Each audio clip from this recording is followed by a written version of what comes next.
All right, everybody, we are doing a mower deck today. Let me guess, the ground's probably right in front of the camera. Why wouldn't it be? All right, so we're doing a mower deck, and we are doing it in a color called Illusion Orange. I'm gonna do this a little different today. Try to cut the intros and all that crap out of here so you guys can get to what you want to see, putting some color on something.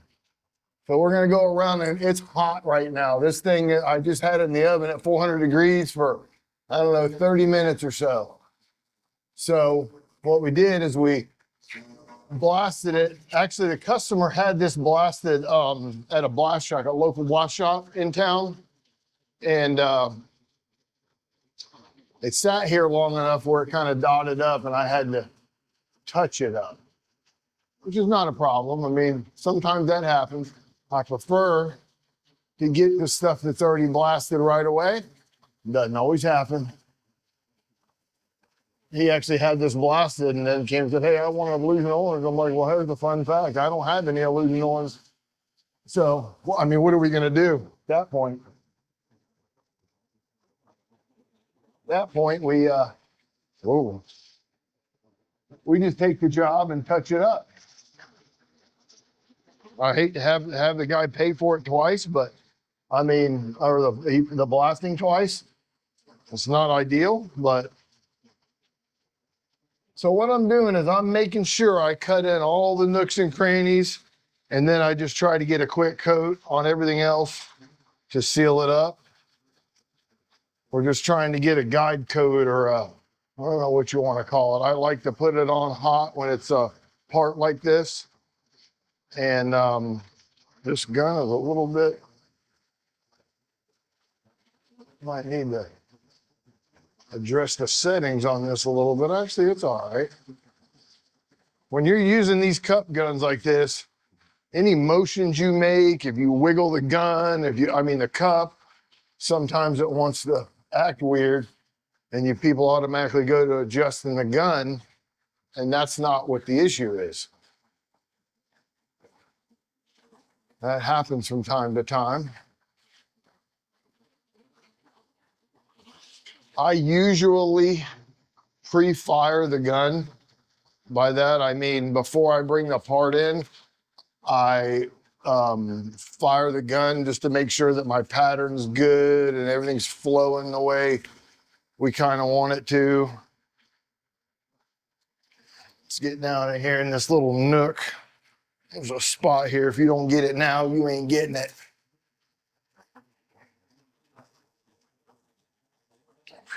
Boy, I tell you what. But I got it. That heat, man, it really helps to hold the powder in that cage when when you do stuff hot, you're not relying on electrostatic as much as you are the heat, because when you're doing it hot, the particle melts when it lands, so you can't blow the powder away with the solar wind. So when you're doing it hot, it's more like painting than it is powder coating, if that makes any sense, which it probably should. Do I even have the audio on? I'm over here talking. Yeah, I do. Okay. All right, that's a good thing. Or maybe it's a bad thing. I'm over here ramble-trotting on. All right, let's go down here and see how we're looking.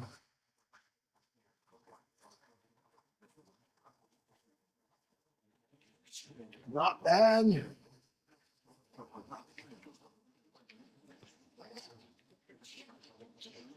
Yeah, it's pretty much the same thing, different part. On these metallics, though, I like to double coat the base, what I call ollie double. And I am out of powder in the little cup. So we had to go put another scoop in there. Oh, yeah. Like I pulled it all the way down to that low. Pretty good. And I fill it up to about this high. You see it's about, I don't know, 1.25 inches, 1.5 inches or so from the top. Can't really fill it up all the way. This is a Nordson gun, and it's a Nordson cup assembly. But what's different about it is this usually attaches right here and the cup sits here. Can't do it. I put a hose in between it and it's way better. I like hose better than it being connected right to it. Did I just say I like hose out loud? Jesus, I did say that. I'm not even editing that out either because it's, I mean, it's true. All guys like hose. Maybe not. I don't really, I mean, yeah, not really. They're fun for a while, but they quickly become tiresome. Too much dramatics. Can't be doing all them dramatics. Yeah, we're powder coating the bottom of it too, where the sand and the grass is going to beat it all off of there. But I mean, what can you do? And I got the gun way down too. So, and I don't know if you can notice this. I'm on the wrong side, but I mean, it's flowing good, but I'm having to fight it on there a little bit, which is okay. You're better to take a little, I mean, it's a catch-22 and you're spraying something hot, of course, to try to keep it hot and long enough. But let me go ahead and tell you that this is not going to be a problem to keep it hot long enough. It is a behemoth and it is burning me alive over here. But yeah, it's no issue. So I kind of turn the gun down even a little bit more so I don't, you know, you don't want to put too much. You want to be able to get the nooks and crannies and not pile it up on everything around it. It's kind of my philosophy with turning it down. It takes a little longer for it to accumulate. You don't get as much film thickness, but right here, we're not looking for film thickness. We're just looking to cover it up a little bit and make her a little happier than she was. Okay, so just to explain to you what Ollie double means, because I have all these little terms for things that make no sense in a powder coating world. I did that on purpose, believe it or not, because for the longest time, I was a card close to the vest guy. I would not have ever told you how I did a damn thing. I mean, ever. But as I get older, I realize that I got 30 years experience doing this, and I'm just going to die with it all. You know what I'm saying? And that's basically what's, you know, no, that's selfish. That's stupid. I'm to the point now where if you want to start powder coating, I will help you. You know, I mean, to all the way down to, you know, whatever it takes. I'm done with all that competitiveness. And I mean, don't get me wrong, I'm still competitive. Come to the drag strip and you see what I'm talking about. But at the end of the day, it's just not a thing. It takes too much energy to worry about what other people are doing. And, you know, it's just, to me, I would just, if they have a question, I want to answer your question. I just want to help you out if I can. I mean, that's why you're asking me. You're asking me because you think I know. Some people are mistaken when they think I know, but you can always ask. I might tell you the truth. But I don't know if I went to Rambletroning again. So when I say Ollie double, what I mean is, you see how that's all melted on that side? What we're going to do is we're just going to let it sit right there and cool down. And when it cools down, I will put another coat right over top of it without putting it in the oven, without doing a damn thing. I had a little spot right there. I needed to get it. Oh, look at that. That sucks. Maybe this is better from this side. Uh-huh. So this is the time to make sure that you got all the little corners and nooks and things that you wanted to make sure you got, because this is your time. Because it's easy to get it now because the part's hot, the powder sticks to it upon impact. Instead of relying on the gun and electrostatics to attract it, you're just basically painting it, you know, I mean, for lack of a better term.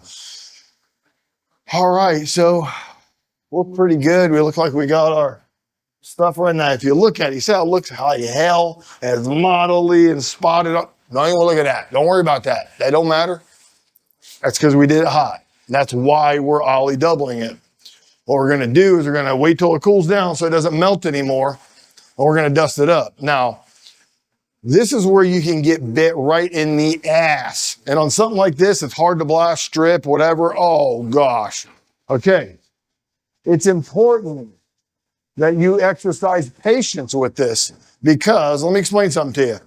At 175 degrees, the powder will not melt. It'll look powdery, right? But it's still building like a mow digger. So you put it on there, oh yeah, it's all good, throw it in the oven, pull it out, the shit's just drooling off of it. No good, especially on something that it's very difficult to redo, no good. That's why you see the coat I have on here is pretty much paper thin, just enough to make it orange. We don't need a whole lot. We need to fill the pores of the metal. That's what we're trying to do while it's hot. You expand the air in the pore of the metal, fill it with powder while it's hot, let it cool.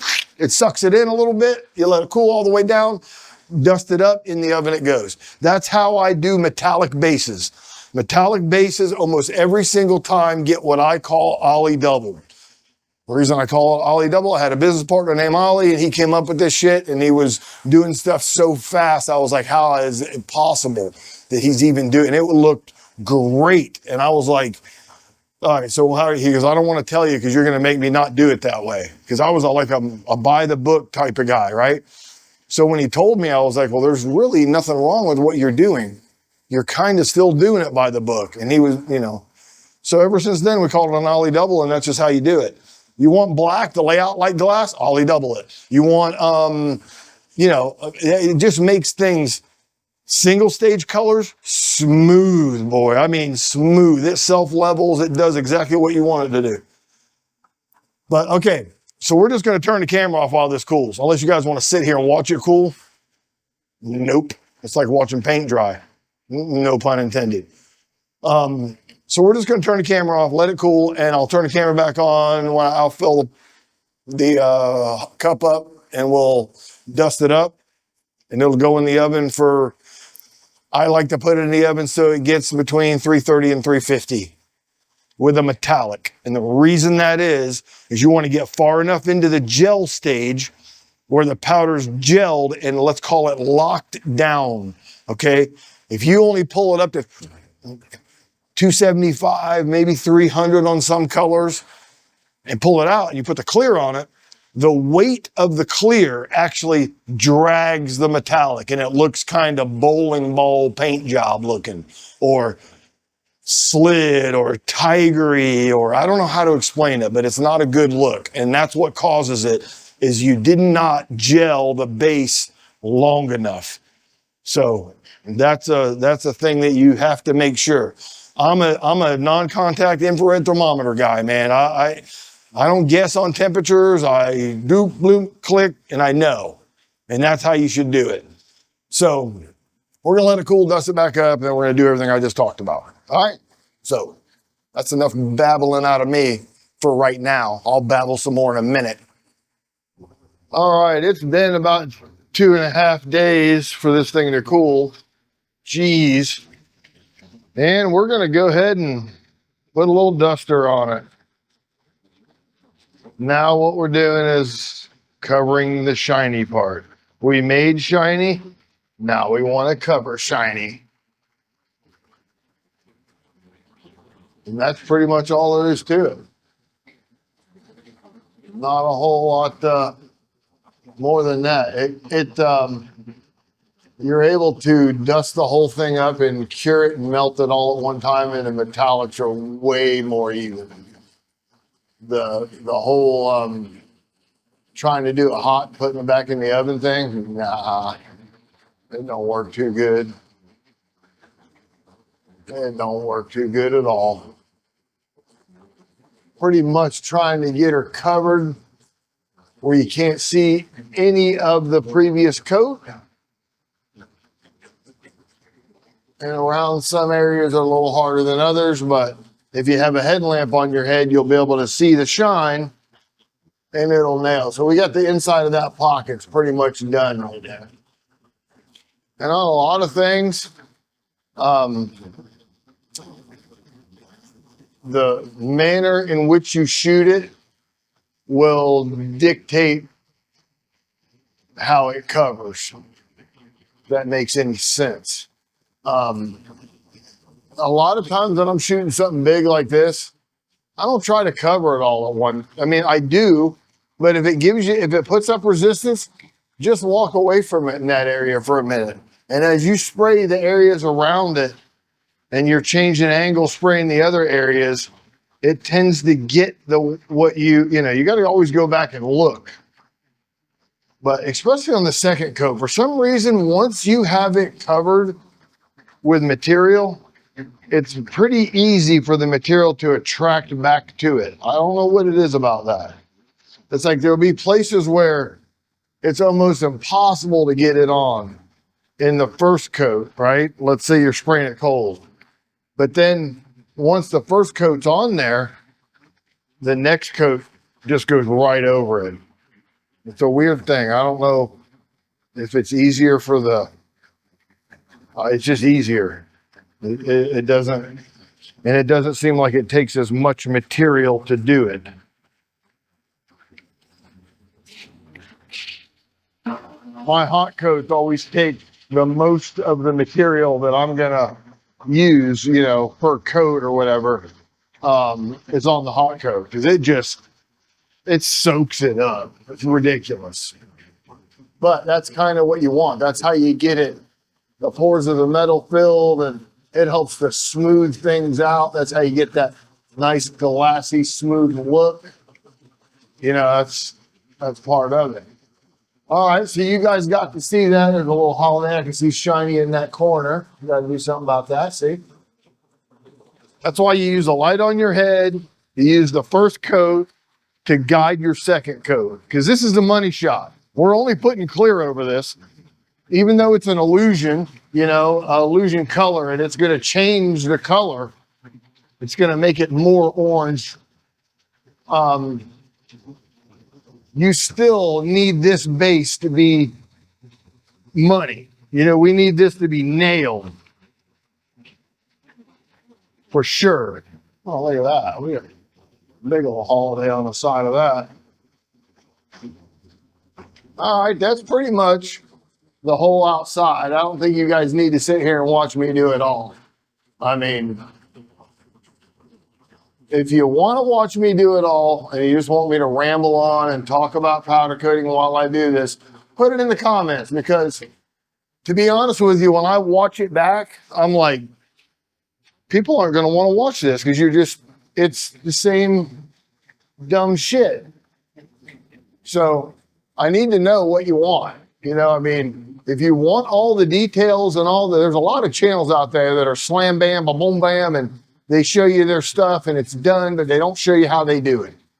I want to be the other guy that shows you exactly how he does it.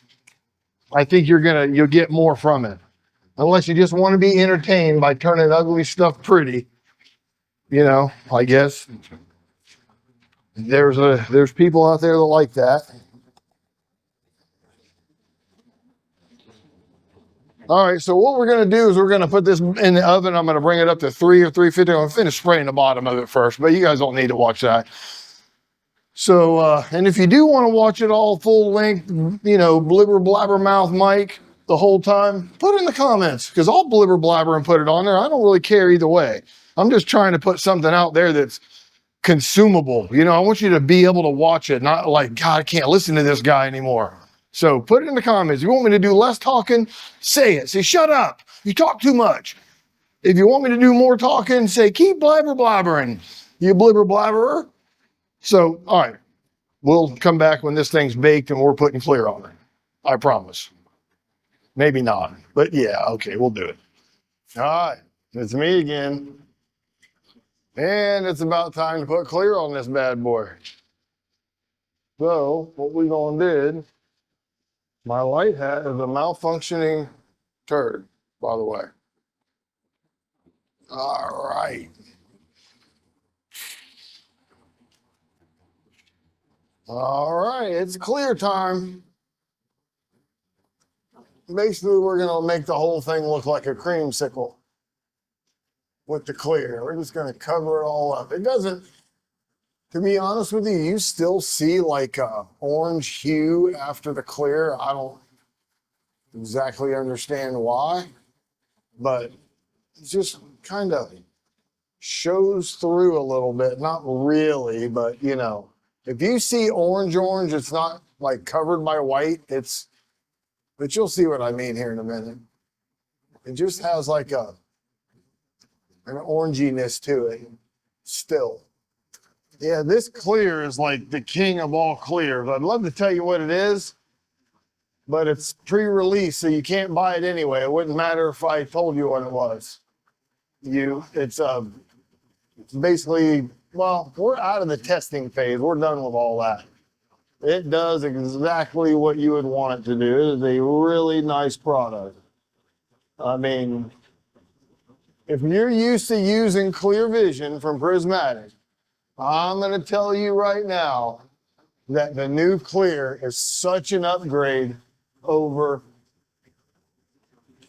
Clear Vision. It is not even funny. I mean, it is not even funny. No, it's not even a contest. I mean, I can tell them apart, if that tells you anything. I can walk up to something and I'll know if it's this clear or not. I don't know how, but I can just, it just has a look to it that is better than everything else. And I can just see it a mile away. But it's, I mean, it's kind of similar to Clear Vision in the cure schedule and all of that stuff. It's similar. There's a reason why the Clear Vision cures at 375. And that is so that it works with the illusion stuff. Even though the illusion stuff tells you to flash it at 400, right? Right? Yeah, it does. But that's not, you need a period of time for the dyeing to happen.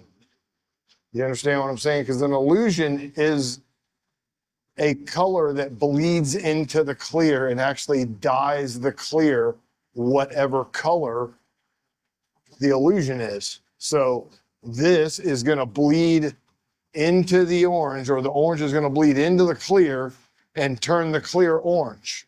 So if you were able to peel the clear off of the, which you'll never do, but if you were able to peel the clear off of the orange, the clear would actually be orange. And I'll tell you how another way you can tell that is true is when you wet sand it after it's been done. You're like, well, why would you do that? Well, you can wet sand and buff powder just like you do paint. So if you really need that show look, you get out your 3M Trizact and get down on it. And next thing you know, it's like perfectly flat, no orange peel. And so you can do all that same stuff with powder. It's not that much of a, you know, not much different. Actually, the resins that are in powder and paint are so similar, it's not even funny. The application method is what makes them very different, of course. All right, so I got the outside done, same as last time. You can't see this side anyway unless I move the thing over here. And plus, do you really want to watch me do that again?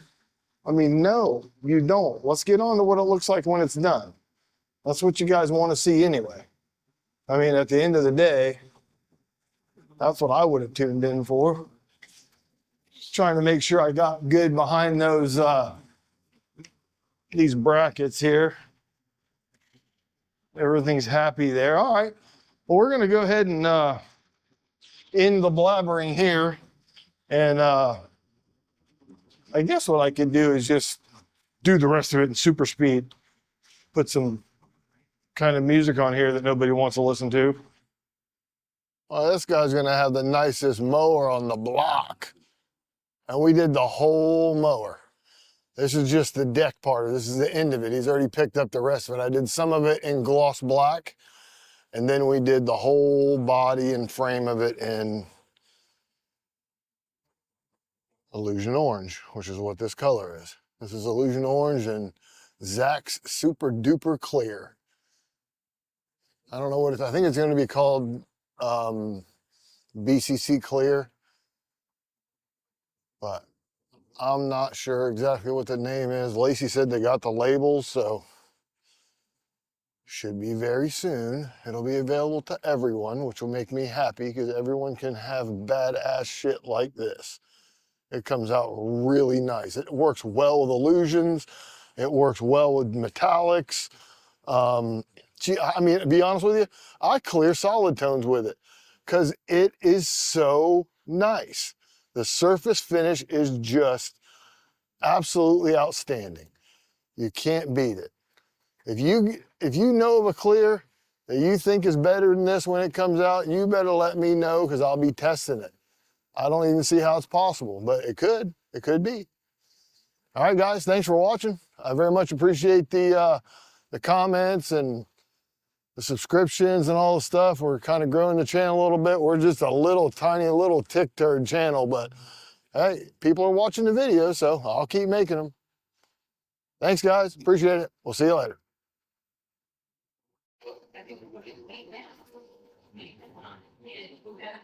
Come out and just do a sound check in Russian and set the podium. So it's the